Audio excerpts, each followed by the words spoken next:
सांगितलं की मुंब्रा नाही तर संपूर्ण महाराष्ट्र आम्ही हिरवा मला तयार वाटतं करू. इम्तियाज जलील आपली औकात आणि आपली परिस्थिती विसरले आहे.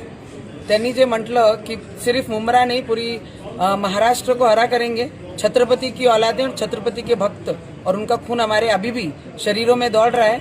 तुम नहीं, तुम्हारे 7 पीढ़ियां ऊपर से नीचे आए तो वो भी हरा नहीं कर पाएंगे महाराष्ट्र को. इतना एवढा मानसिकतेचे जे पद्धत आहे, मला वाटते की इम्तियाज जलीलला तमीज हा विसरलेला आहे. आम्ही मायनॉरिटी म्हणून, अल्पसंख्याक म्हणून या देशामध्ये त्यांना आपले घरामध्ये, आपल्या देशामध्ये खपून घेत आहे. त्याचा अर्थ हे नाही की सगळ्यांनी बांगड्या घालून बसलेले आहे. ज्या दिवशी आम्हाला दाखवण्याची वेळ आली तर 15 सेकंड आजही काफी आहे.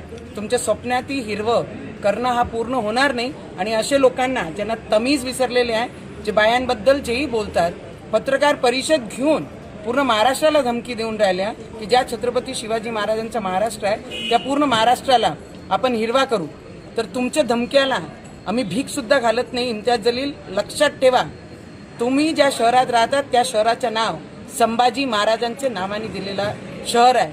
आणि तुम्ही जर बदतमीजी सोडली नाही आणि महिलाबद्दल आणि या महाराष्ट्राबद्दल अशब्द बोलणं सोडलं नाही तर तुम्हाला या पूर्ण महाराष्ट्रामध्ये, जिल्ह्यामध्ये हिंडण्यासाठी किती त्रास होईल तुम्ही लक्षात आणून घ्या एकदा. त्याचं जर एक ही जगह तुम जिले में घूम पाए, मेरा नाम भी नवनीत राणा नहीं, तमीज में रहकर अपने काम करो और जहाँ पे हैं वहाँ पर अपनी औकात में रहो. त्यांनी असं म्हटलंय